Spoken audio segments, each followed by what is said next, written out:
देखिए, बजट के बारे में तो आप लोगों को पूरी जानकारी मिल गई है। बजट प्रस्तुत कर दिया गया है और इसमें माननीय उप मुख्यमंत्री ने बजट पेश किया है और बहुत अच्छे ढंग से संक्षेप में वहां भाषण दिया विधानसभा में, और उसके बाद बजट के महत्वपूर्ण विषयों पर उन्होंने चर्चा भी कर दी है।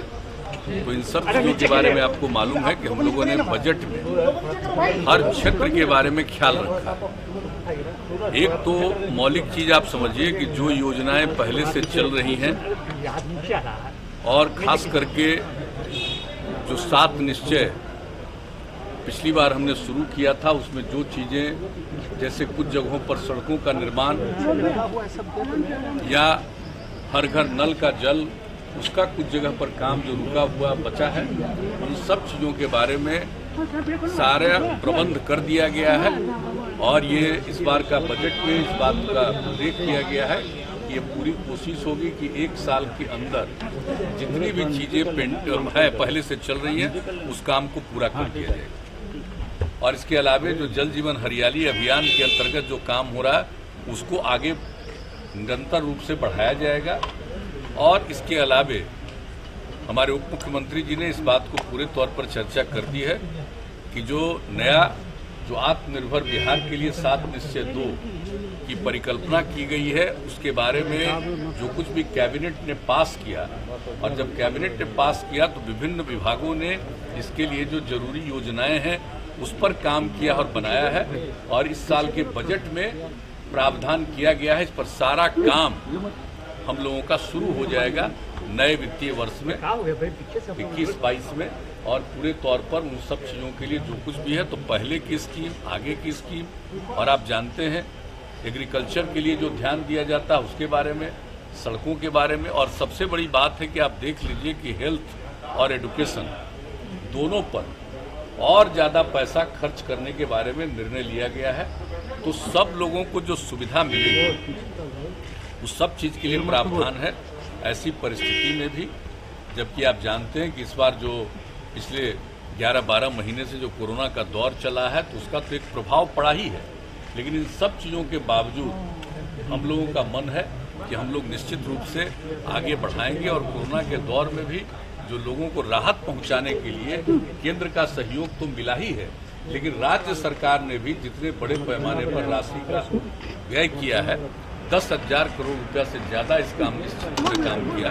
तो ये सब काम तो किए ही हम लोग, लेकिन इसके आगे अगले साल के लिए और अच्छे ढंग से बिहार की प्रगति हो, इसके लिए हम लोग प्रयास कर रहे हैं। और बजट में एक एक चीज़ का प्रावधान किया गया है और हमारे मुख्यमंत्री जी ने तो पूरे तौर पर आपको बता दिया है और हाउस में भी बताया है, संक्षेप में ही एक एक चीज़ के बारे में उन्होंने चर्चा कर दी है। और इसके अलावे आप लोगों के समक्ष भी इन लोगों ने बता दिया। तो हम लोगों को इस बात पर एकदम बिल्कुल, जिसको कहिए कि इसके प्रति हम लोगों का एकदम, जिसको कहिए कि डेडिकेशन है, हम लोग बिल्कुल इस बात को लेकर के वचनबद्ध ही नहीं है, हम उस पर अनुपालन करना चाहते हैं, उसको क्रियान्वित करना चाहते हैं। उसके लिए बजट में बहुत सारे प्रावधान किए गए हैं ऐसी परिस्थिति में, जबकि आप जान रहे हैं कि आर्थिक स्थिति पर पूरे दुनिया में, पूरे देश में सब पर असर पड़ा है। तो हम लोग उसके अलावे भी सब काम को आगे बढ़ाना चाहते हैं और करना चाहते हैं। सबका सहयोग मिलेगा, सब लोग मिल करके बिहार को आगे बढ़ाने में रोजगार सृजन की बात भी कही गई है। आने वाले 5 सालों में 20 लाख रोजगार सृजन की, हाँ वो भी कहा है। जो आजकल तो लोग बोलते रहते हैं 19 लाख 19 लाख, हम लोगों का 7 निश्चय 2 जो आत्मनिर्भर बिहार के लिए देखा नहीं, उसमें लिखा हुआ है सरकारी और गैर सरकारी हर प्रकार से लोगों को प्रेरित करेंगे और 20 लाख से भी ज्यादा लोगों के लिए को रोजगार का अवसर मिले, इसके लिए हम लोग काम करें। देखिए वो तो बात नहीं समझते हैं, तो तीनों न बनेगा साहब, आपको मेडिकल यूनिवर्सिटी बनेगा और जो हमारे जितने इंस्टीट्यूशंस हैं आपको इंजीनियरिंग, तो इंजीनियरिंग यूनिवर्सिटी भी बनेगा और उसके अलावा खेल के लिए भी एक विश्वविद्यालय बनाने की बात है।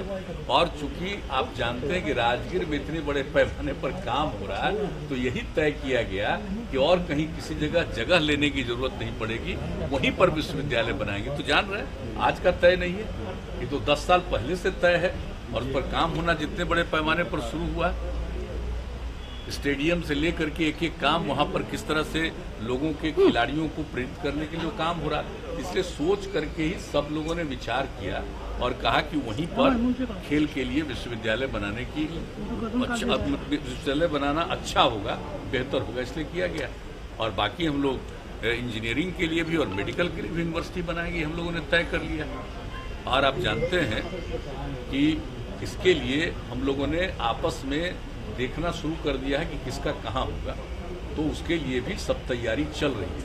और जब वो अंतिम हो जाएगा कि कहाँ पर और क्या बनेगा, तो उसके बारे में फिर बात इसको घोषणा की जाएगी, हम लोग बनाएंगे। बड़े बड़े जो मैचेस होते हैं मुख्यमंत्री जी अन्य राज्यों में, लगता है कि बिहार में भी स्पोर्ट्स अकेडमी बनने से वैसी काफी अच्छा होगा। देखिए, स्पोर्ट्स को बढ़ावा देने के लिए तो आप जान रहे हैं हम लोग प्रारंभ से ही पूरी कोशिश करते हैं। उसके आगे लोगों को भी बढ़ावा देने के लिए हम लोग चाहते ही हैं कि नई पीढ़ी के लोगों को स्पोर्ट्स के प्रति, खेलकूद के प्रति भी आकर्षण होना चाहिए। सबको पढ़ना चाहिए, लेकिन सिर्फ पढ़ना ही काम नहीं है, उसके अलावा खेलकूद के प्रति भी आकर्षण पैदा होता है, तो उसका स्वभाव ही नहीं बेहतर बनेगा, बल्कि उसका भविष्य भी और बेहतर बनेगा। तो पढ़ाई के साथ साथ इन सब चीजों के लिए कार्य। सर केस किया जा रहा है सोशल मीडिया पर, प्रश्नपत्र लीक की फोटो डाली, आवाज नहीं आ रही, क्या करें इसमें? मैं कह रहा हूँ कि पत्रकारों पर केस किया जा रहा है सर, बिहार बोर्ड के पेपर मामले को लेकर। पत्रकारों को ही केस किया जा रहा है सोशल मीडिया पर सर। नहीं, ये हम नहीं जानते हैं, लेकिन जब ये बात आई है तो हमने जरूर हमारे कार्यालय से ही ये पूछा गया है और उन लोगों को बताया गया है कि जो भी स्थिति है इसके बारे में बताइए। लेकिन अभी आप जानते हैं कि हम 2 बजे के थोड़ा पहले यहाँ पर लौट करके आए हैं, तब हमको जानकारी मिली कि यह बात जो उन लोगों ने कहा सही नहीं, हम के पूरे तौर पर देख करके जांच करके आप ही लोग मीडिया के समक्ष इन सब चीज़ों को बता दीजिए। और जो पहले एक बात आई थी, तो उसके बारे में जो बात आई थी तत्काल उस पर जांच करना, कार्रवाई करना, और कहा गया है कि हर दृष्टिकोण से एक एक चीज़ पर सजग रहिए और ताकि इस तरह से कोई नहीं कर सके। तो ये सब बातों के बारे में कहा गया है, लेकिन इसके डिटेल के बारे में आपको वही लोग